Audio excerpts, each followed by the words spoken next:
Hello, I'm Larry Losey, a pediatrician with Mid Coast Pediatrics.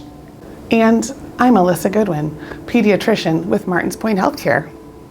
Today, we'd like to review some COVID-19 frequently asked questions from parents who have children attending school in person during COVID-19. Which children are considered high risk for COVID-19? Children are determined to be at greater risk of COVID-19 if they are considered to be medically fragile. Some examples might include children with persistent or poorly controlled asthma, complex cardiac conditions, diabetes, physical or developmental limitations, some severe neurological conditions, as well as those immunosuppressed due to their condition, their diagnosis, or treatment. Parents with children in these categories should consult with their primary care or medical specialist about their decision to return to or remain in school. What should I do if there's a confirmed COVID-19 case at my child's school? If there is a positive case at your school will likely inform all the parents that a case has been identified. If your child has been exposed to that individual, you will receive a phone call from the school or the main CDC to inform you that your child has been exposed and needs to quarantine. If you do not receive a call, you're safe to assume that your child is not at risk of exposure and quarantine is not necessary for your child. Your child should be able to continue to attend school as scheduled. When does my child need to quarantine and for how long?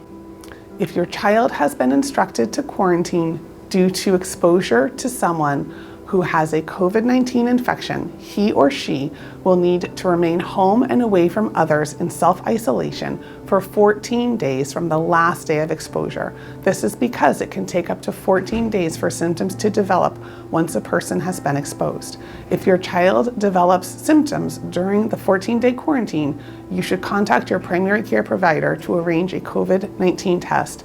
Even if your child is tested and receives a negative test during this time, he or she must remain quarantined for the duration of the 14 days and will not be able to return to school. What should I do if my child has a simple cold or stomach bug symptoms? Well, in the midst of a pandemic, it is not safe to assume that it is a simple cold or stomach bug and not a COVID-19 infection.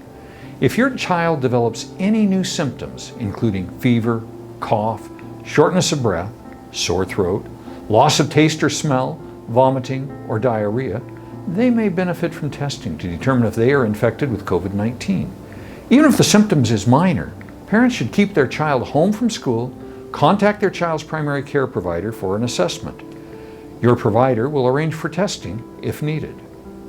When does my child need a COVID-19 test and what does that process look like? Children with new infectious symptoms of COVID-19, including fever, cough, shortness of breath, sore throat, or loss of taste or smell, should be tested for COVID-19. The best way to arrange testing is by contacting your child's primary care provider, who can assist with scheduling a test. Even on the weekends, providers have colleagues on call who can assist with assessments, managing symptoms, scheduling a test, and coordinating testing results.